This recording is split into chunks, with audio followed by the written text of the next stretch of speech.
About 5 years ago, I lived downtown in a major city in the US. I've always been a night person, so I would often find myself bored after my roommate, who was decidedly not a night person, went to sleep. To pass the time, I used to go for long walks and spent the time thinking. I spent full years like that, walking alone at night, and never once had a reason to feel afraid.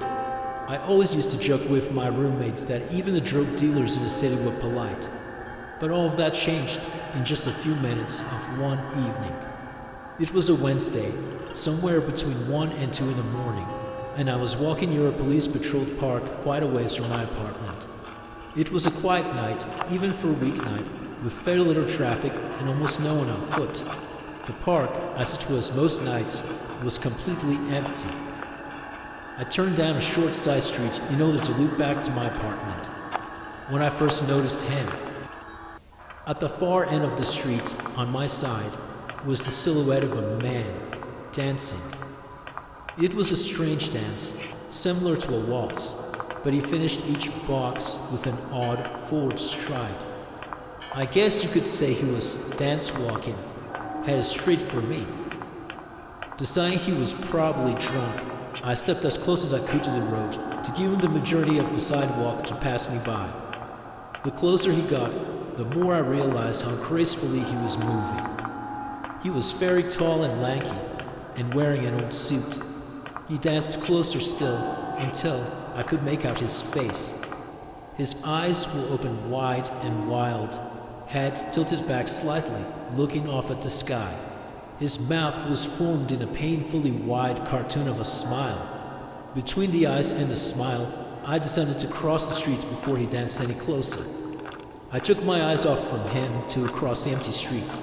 As I reached the other side, I glanced back and then stopped dead in my tracks. He had stopped dancing and was standing with one foot in the street, perfectly parallel to me.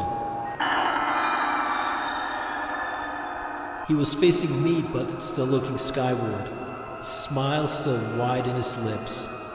I was completely and utterly unnerved by this. I started walking again, but kept my eyes on the man. He didn't move.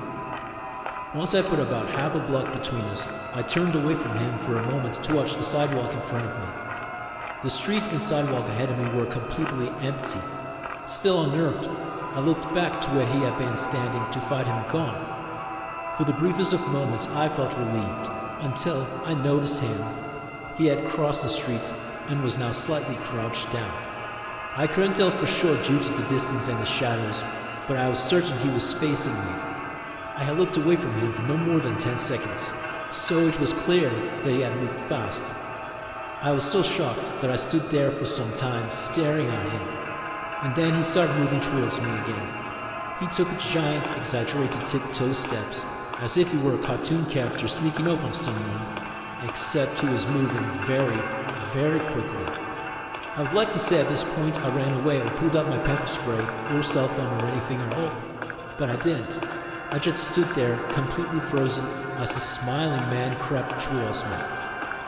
And then he stumped again, about a car length away from me, still smiling his smile, still looking to the sky. When I finally found my voice, I blurted out the first thing that came to mind. What I meant to ask was, "What do you want?" in an angry and commanding tone. What came out was a whimper.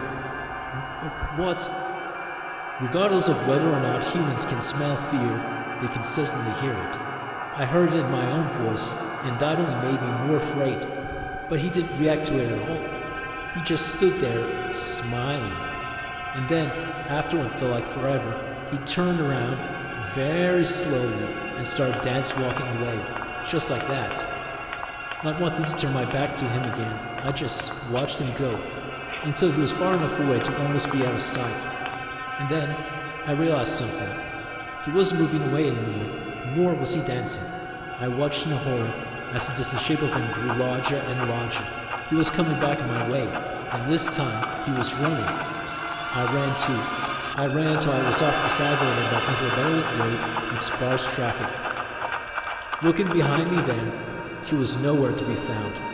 The rest of the way home, I kept glancing over my shoulder, always expecting to see his stupid smile. but he was never there. I lived in that city for 6 months after that night, and I never went out for another walk. There was something about his face that always haunted me. He didn't look drunk, he didn't look high. He looked completely and utterly insane. And that's a very, very scary thing to see.